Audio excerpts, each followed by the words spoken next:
네, 시청자 여러분, 구독자 여러분들 덕분에 와우넷 채널이 이렇게 빠르게 성장하게 되었습니다. 앞으로도 좋은 정보를 제공하도록 우리 모두 노력할 거예요. 구독, 좋아요는 저희에게 큰 힘이 됩니다. 그리고 와우넷 홈페이지가 새롭게 바뀌었습니다. 컴퓨터와 모바일 둘 다 이용하기 쉽게 업그레이드가 되었으니 많이들 이용해 주셨으면 좋겠습니다. 고맙습니다.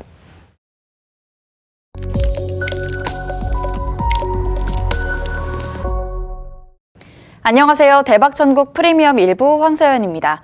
오늘 1부에서는 샤프슈터 방문한 파트너가 원전과 자동차, 2차 전지 관련주에 대해서 이야기해 주신다고 합니다. 먼저 시작하기에 앞서 이벤트 소개해드리겠습니다. 100원의 정보 이용료가 드는 문자 샵 8338로 방문환이라고 보내주시면요. 새벽을 여는 편지 VOD 7일 무료 체험권을 드리니까요. 여러분의 많은 참여 부탁드립니다.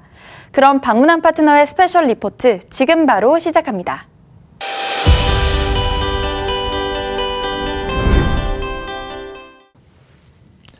시청자 여러분, 한 주간 편안하셨습니까? 오늘은 시장에서 가장 관심이 많은 세 가지 업종에 대해서 제 생각을 좀 말씀드리려고요.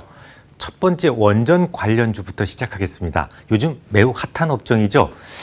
근데 이게 정치적으로 좀 해석될까 봐 무척 망설였어요. 하지만 제가 해야 될 일이기 때문에 팩트 위주로만 말씀드리겠습니다.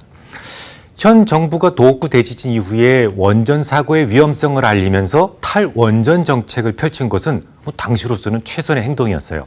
지금도 냉각수 방출이다 뭐다 공포가 아직 끝나지 않았으니까요. 또한 원전 폐기 움직임은 당시 거의 전 세계적인 공통적인 화두였어요.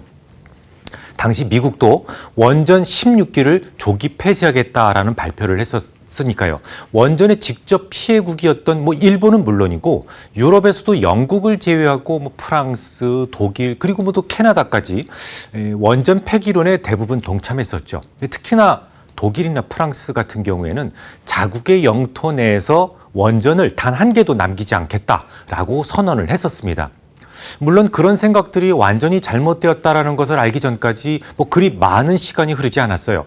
지구온난화를 막기 위해서 태양광이나 풍력이 궁극적인 에너지가 되어야만 하겠지만 단 한 시간이라도 정전이 되면 커다란 문제를 일으키는 반도체라든지 화학공정 혹은 전철 같은 기간 인프라 분야에 대한 송전을 지금 장마철이라고 혹은 바람이 지금 불지 않아요 라면서 돌연 중단할 수는 없지 않겠습니까? 결국 원전 폐기를 주장했던 대다수의 나라들은 정책을 일제히 수정하게 됩니다. 우선 미국은 원전 16기의 폐쇄 계획을 완전히 백지화해버렸어요. 그리고 지난 2019년도였죠. 오히려 원전 육성법을 통과시킵니다. 최근에는 SMR이라고 해서 Small Modular Reactor, 즉 소형 원전인데요. 이 나트륨 원전에 대해서 드라이브를 걸기 시작합니다. 특히 지난주에는 빌 게이츠가 약 15년 전에 설립했던 테라파워 그리고 벅셔 헤더웨이 소유의 전력회사죠. 테이시피코프가 나트륨 원자로를 위한 협력을 시작했습니다. 여기서 이제 빌 게이츠가 뭐라고 얘기를 했냐면 나트륨이 에너지 산업의 판도를 바꿀 게임 체인저가 될 것이다 라고 말을 했고요. 또 미국에서 가장 많은 석탄을 생산하고 있는 와이오밍주의 주지사 마크 고든 역시 나트륨 원자로는 탄소 배출을 억제하는 가장 빠르고 명확한 방법이다 라면서 이 게이츠와 버핏의 협력에 대해서 많은 기대감을 표시했습니다. 이 SMR을 다른 말로는 소듐 냉각 고속로라고도 해요. 이 경수나 중수를 쓰는 기존 3세대 원전과는 달리 액체 나트륨을 냉각조로 쓰기 때문에 발전 효율을 획기적으로 높인 이른바 4세대 원전이라고 합니다. 근데 4세대라고는 하지만 사실 오래전부터 핵잠수함 혹은 핵항공모함 이쪽에 적용되었던 군사기술이에요. 지금은 한 70여 종의 SMR이 많은 나라에서 연구를 하고 있어요. 근데 우리나라 정치가에서는 여야를 막론하고 일단 식어는 곧 죽음이다라는 잘못된 인식이 팽배해 있다는 것이 문제입니다. 과거에는 그게 정답이었지만 지금은 세상이 달라졌기 때문에 내 생각도 바뀌었다. 이런 말은 해외 정치판에선 늘 나오는 발언입니다. 그럴 수 있죠. 인간이 완벽한 존재가 아닌데. 근데 그놈의 한 번 말하면 땡이라는 우리네 정치 풍토에서는 잘못된 정책을 시인하고 궤도를 수정하는 것이 정말 어렵습니다. 너 옛날에 그렇게 말했잖아 라고 하면 할 말이 없어져요. 아직도 그래서 탈원전 정책은 대부분 고집스럽게 지켜지고 있고 우리네 원전 생태계는 죽어가고 있습니다. 이 한 번 무너진 생태계는 복원이 어려워요. 이 손기술이 좋은 우리네 시공 능력은 정주영님 때부터 정평이 나 있었죠. 또한 우리나라가 가지고 있는 SPR 1400 노형은 이미 세계 최고 수준이라고 인정을 받았습니다. 그런데 그런 입증된 기술을 가지고도 우리나라는 지난 4년 동안 글로벌 원전 경쟁에서 단 한 건도 수주를 기록하지 못했어요. 실제로 지난 2018년도였죠. 영국에서 발주했던 원전에 대해서 우리가 시공을 해보겠다라고 입찰서를 제출했었습니다. 하지만 쇼트리스트에도 편입되지 못했습니다.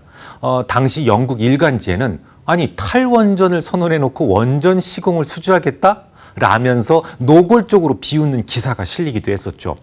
원전이라고 하는 것은 설치 이후에 끊임없이 관리가 필요하기 때문에 이미 원전을 포기한 나라의 발주는 할 수 없었을 겁니다. 이 신규로 발주가 막혀버리니까 원전과 관련된 생태계, 부품 협력 업체들도 대부분 줄도산 상태로 뿔뿔이 흩어져 버렸고요. 이젠 대학에서도 신입생이 원자력학과에 대한 지원조차 하지 않고 있어요. 조만간 원전 전문가들도 모두 사라지게 된다면 이 땅에서 가동 중인 국내 원전에 대한 관리마저도 부득이하게 아웃소싱을 해야 될 판입니다. 문제는 여기서 발생합니다. 이 자본주의 진영에서 그래도 그나마 최고의 기술력을 보유했던 우리나라가 원전을 포기한 이후 대다수의 원전 수주는 주로 러시아, 중국 이 두 나라가 휩쓸어 갔다는 점이에요. 미국 입장에서는 핵 안보가 위협받을 수 있다는 점을 고민하지 않을 수 없게 됐는데 뭐 그렇다고 미국이 직접 나서서 시공을 하기도 버거운 일이었죠. 이 모든 게 그래요. 반도체처럼 미국은 항상 지적재산권만 통제하고 시공이라든지 제작은 주로 아웃소싱하는 것이 미국의 기본 시스템이었기 때문에 원전에 대한 시공 능력은 현저히 떨어질 수밖에 없었거든요. 실제로 웨이스팅하우스가 중국 상해에 건설하려던 AP-1000 노형 원자로에서는 심각한 기술적 결함이 발견됐어요. 그래서 시장의 신뢰를 완전히 잃어버린 적이 있었고요. 그 이후로도 AP-1000 노형으로 도시바가 진행하던 프로젝트 중에서 영국, 인도 원전은 취소가 돼버렸던 적도 있었습니다. 심지어 미국 내에서 건설 중이던 VC 썸머도 건설이 중단된 적이 있었죠. 반면에 우리는요. 매우 성공적인 레코드를 가지고 있었는데요. 그보다 진보된 APR 1400 노형이 적용된 원전이 얼마 전 아랍에미리트에서 성공적으로 준공식을 마친 바 있습니다. 결국 바이든 대통령은 이런저런 고민을 했을 겁니다. 결국은 문재인 대통령에게 원전 공동 협력을 제안하게 되었던 것이죠. 자, 그럼 앞으로 원전 관련주들은 어떻게 될까요? 미국이 핵 안보를 내세우면서 전면에 나선다면 아무래도 글로벌리 수주에 우리가 유리할 수밖에 없습니다. 그리고 또 미국 입장에서도 안전한 시공업체였던 한국이라면 믿을 수 있어요. 이 한국과 미국의 컨소시엄은 최고의 조합일 수 있습니다. 최근 원전 관련주들의 약진은 이런 기대치가 반영된 움직임이었다고 볼 수가 있겠죠. 하지만 그 꿈의 가치는 이미 어느 정도는 반영이 되었어요. 이제부터는 정치권에서의 실질적 액션이 따라 주어야만 추가 상승을 기대할 수 있습니다. 오늘이라도 한 번 말하면 내 목에 칼이 들어와도 안 받고 라는 그런 좀 정치 풍토를 버리고 과감한 용기를 내어준다면 이 세상 모든 원전을 우리가 확 쓸어올 수 있습니다. 자, 이번엔 자동차 관련주에 대한 생각을 좀 정리해 드리죠. 지난 5월 13일 이 방송에서 저는 5월 첫째 주부터 자동차 관련주들을 다시 모으기 시작했습니다. 라는 말씀을 드렸는데요. 지나고 나서 보니까 딱 그곳이 거의 최저점이었어요. 저는 전기차에 대한 기대치가 커지고 있기 때문에 자동차 업종은 조금 더 보유하자는 생각을 합니다. 이유를 말씀드리기 위해서 먼저 ESG를 간단하게 소개해드려야겠네요. 최근 시장은 ESG라고 하는 거역할 수 없는 대세가 형성되고 있습니다. 간혹 벤치캐피탈들이 근사한 스타트업을 찾을 때 지배구조의 투명성 정도는 체크를 하고 있었어요. 하지만 대부분 투자자들은요. 회사의 재무구조 그리고 얼마나 이익을 낼 수 있는지 이런 것들만 보고 투자를 해왔었습니다. 하지만 아무리 재무구조가 튼튼하고 이익 성장성이 있다고 하더라도 그것만으로는 그 회사의 안전을 보장받을 수는 없었습니다. 도덕적 해이라든지 혹은 각종 인지성 사고로 인해서 하루아침에 폭삭 망하는 문제도 생길 수 있거든요. 그 사람들은 재무구조나 성장성 이외에 계속 기업으로서의 가치 기준에 주목하기 시작했는데요. 그런 필요성에 의해서 만들어진 새로운 기준, 이게 바로 ESG입니다. E는 environmental, 그러니까 환경적 요인을 보겠다는 겁니다. S는 social, 그러니까 사회적 책임을 강조하겠다는 것이고, G는 governance, 투명한 지배구조를 요구하겠다는 겁니다. 블랙록 아시죠? 블랙록에서는 2020년 말까지는, 21년 말까지는 ESG 기준에 맞는 회사만으로 100% 포트를 구성하겠다라고 했고, 그 외 거물 투자자들도 일제히 종목 선정의 기준에서 ESG를 최우선 고려사항으로 올려놓을 만큼 이제는 거역할 수 없는 대세가 되어버린 것이죠. 하지만 아직은 사회적 책임이나 투명한 지배구조에 대해서 뭘 어떻게 해야 되는지 정확한 방향을 모르는 회사들이나 혹은 투자자가 더 많은 편이에요. 반면에 이 환경만큼은 당장 수치로 구현이 가능하기 때문에 주목받기가 쉽죠. 그래서인지 전기차에 대한 비중이 높아지면 높아질수록 주가가 조금 더 많이 오르는 모습을 흔하게 볼 수 있어요. 미국의 자동차 3세 시총을 다 합해도 테슬라 하나를 따라올 수 없다는 것은 ESG와 더불어서 전기차에 대한 꿈의 가치를 보여주는 중요한 사례가 되는데요. 테슬라는 플랫폼 업종이다라는 점 때문에 높은 밸류를 받고 있어요라고 한다면 자동차 3사만으로도 직접 비교하시면 쉽게 이해가 갈 것 같습니다. 최근 포드의 강세가 두드러지죠. 올해만 80% 넘는 상승을 기록했고 지난 1년 동안 무려 140% 상승했어요. 그러면 이 회사가 이익이나 매출이 상대적으로 크게 늘었느냐? 그거는 아니었습니다. 물론 차량용 반도체 수급 문제로 인해서 약간의 왜곡이 있긴 했지만 이 포드의 5월 판매 대수는 고작 15만 4천 대, 지난달 대비 무려 19%나 감소했어요. 시장 점유율도 3.5%나 오히려 추락했죠. 이 정도면 미국의 자동차 3사 중에서 최악이라고 볼 수 있겠습니다만, 그럼에도 불구하고 주가가 상대적으로 더 두드러질 수 있는 이유는 바로 전기차에 대한 꿈의 가치 때문이죠. 짐 팔리 신입 CEO 아시죠? 취임 이후에 포드는 좀 더 전기차 영역에 집중하는 모습을 보였는데요. 100% 전기차인 머스탱 마하 E, 요게 1945대에 팔렸고, 하이브리드 F150, 요거는 2852대의 매출을 기록합니다. 결국 친환경 차량의 비중 확대가 요 ESG에 대한 기대치 상승으로 연결되면서 포드 주가에 차별성을 기할 수 있었단 말이죠. 그런 점에서 우리네 자동차 관련주들을 조금 더 보유하는 게 좋겠다라는 입장이에요. 우리나라도 일찌감치 전기차 플랫폼을 발표했었죠. 지난 2월 25일 날 발표됐던 아이오닉 5는 하루에 23,760대가 계약되었을 정도로 인기가 높았습니다. 하지만 재계의 관심을 끌고 있는 것은 바로 차기작 EV6입니다. 자연과 인간의 조화에서 영감을 얻은 기아의 새로운 디자인 철학을 Opposite United라고 하는데요. 기능만큼이나 수려한 외모가 중요해지는 이 MZ세대에 걸맞는 세련된 자태를 자랑합니다. 지난 3월 31일 사전 계약이 있었는데 첫날 2만 1,016대의 예약을 기록하면서 올해 생산 목표였던 1만 3천 대를 훌쩍 뛰어넘죠. 자, 이제 마지막으로 2차 전지에 대한 말씀을 드려보겠습니다. 이 배터리 관련주는 배터리를 만드는 소재와 배터리를 조립하는 배터리주로 나누어서 고민을 하셔야 되는데요. 사실 소재주들은 앞으로 많은 변화가 있을 수밖에 없기 때문에 이게 좋다 저게 좋다 정확한 방향성 예측이 어렵습니다. 간단하게 예를 들어 볼까요? 배터리 시장은 결국은 전고체 배터리를 향하고 있다는 점은 아주 분명한 사실이잖아요. 기존의 리튬이온 배터리에 비해서 발화나 폭발 같은 위험이 낮고 고전압 양극 소재의 적용이 가능하다라는 장점 때문인데요. 지금까지 가장 진보된 업체로 알려진 퀀텀스케이프는 올해 연말까지 폭스바겐과 더불어서 21GHz, 기가와트 규모의 전고체 배터리 파일럿 생산시설 QS1을 구축하겠다라는 계획을 발표합니다. 물론 아직은 단가가 매우 비싸요. 그래서 상용화에 성공한다고 하더라도 이른바 범용화까지는 가야 될 길이 매우 멉니다.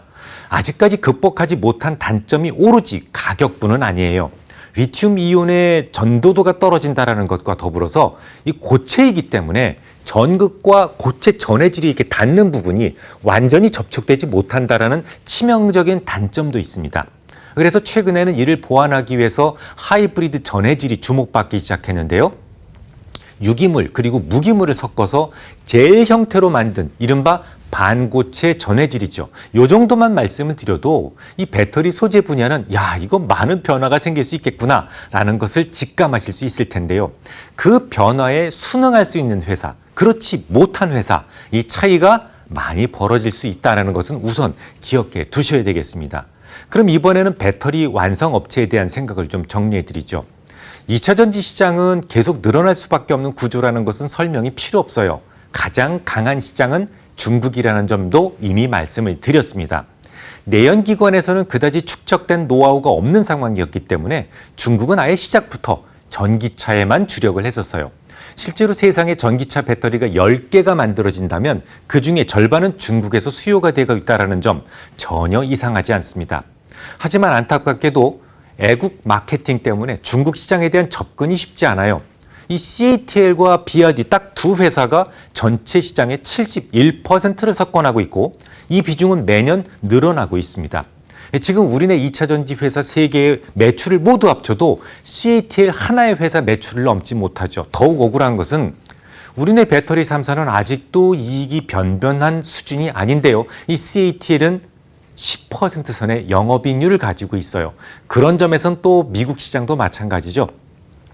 미국은 테슬라의 나라인데요. 테슬라가 아재 시작부터 파나소닉과 제휴를 하는 바람에 미국 전기차에 장착되는 배터리의 무려 4분의 3이 파나소닉 제품입니다. 그나마 우리에게 가장 우호적인 지역이 유럽이에요. 하이니켈이 기술력에서는 월등하죠. 리튬 인산철보다는. 그래서 우리네 배터리 3사가 68%의 시장 점유율을 가져가면서 거의 과점적 지위를 누리고 있어요. 작년 기준으로 해서 LGES가 43%, 파나소닉과 삼성 SDI가 각각 14%, 그리고 SK이노베이션이 12%, 중국의 CATL이 10% 정도로 시장을 가르고 있죠. 그럼 2차 전지 업계에서 앞으로 어떤 일이 일어나야 우리에게 좋은 일이 될까요? 중국은 딱히 바랄 것이 없어요. 니오, 샤오펑, 리오토 이런 회사들이 선전하고 있지만 최근에는 립모터와 같은 새로운 전기차 업체들이 계속 생기고 있어요. 하지만 새로 생긴다고 한들 우리 걸 쓰지 않습니다. 대부분 CATL이나 BYD가 장착되거든요. 만약에 어쩌다가 우리네 2차 전지사의 점유율이 일시적으로 늘어난다고 하더라도 안심하기가 쉽지가 않습니다. 얼마 전에 풍물 조작단 이야기를 드렸었죠. 어떻게든 견제가 들어오게 되어 있거든요. 유럽 시장은 이대로 과점적 지위를 유지하는 것만으로도 행복하고요. 가장 좋은 시나리오라면 전 미국에서 찾고 싶습니다. 테슬라의 매출은 계속 증가하면서 그의 시장 점유율은 하락하는 모습이 가장 좋은 모습이 될 거예요. 테슬라는 그 자체적으로 상징성이 매우 크기 때문에 테슬라의 매출 증가는 결국 2차 전지 업체들에게는 일반적 호재가 됩니다. 하지만 앞서 말씀드렸듯이 테슬라는 대부분 파나소닉의 제품을 장착하기 때문에 테슬라의 전체 시장 점유율은 하락하는 것이 우리나라 2차 전지 업체들에게는 긍정적인 모습이 되는 것이죠. 다행인 것은 세계 빅 메이커들이 속속 전기차 시장에 강한 드라이브를 걸기 시작했다는 점이에요. 최근에 배터리데이, 파워데이다 해서 배터리 내재화 이슈가 불거지면서 2차 전지주가 많이 좀 쇠약해졌죠. 하지만 하반기부터는 점차 호전되는 모습을 보여줄 가능성이 높습니다. 다음 주에 뵙겠습니다. 네, 샤프슈터 박문환 파트너와 함께 원전과 자동차, 2차 전지 관련주에 대한 단상, 그리고 외국의 한국 시장에 대한 선호도까지 짚어봤습니다. 마지막으로 이벤트 다시 한번 소개해드리겠습니다. 100원의 정보 이용료가 드는 문자 샵 8338로 박문환이라고 보내주시면요. 새벽을 여는 편지 VOD 7일 무료 체험권 받아보실 수 있으니까요. 많은 관심과 참여 부탁드립니다. 그럼 저희는 다음 주 이 시간에 다시 찾아뵙겠습니다. 시청해주신 여러분 고맙습니다.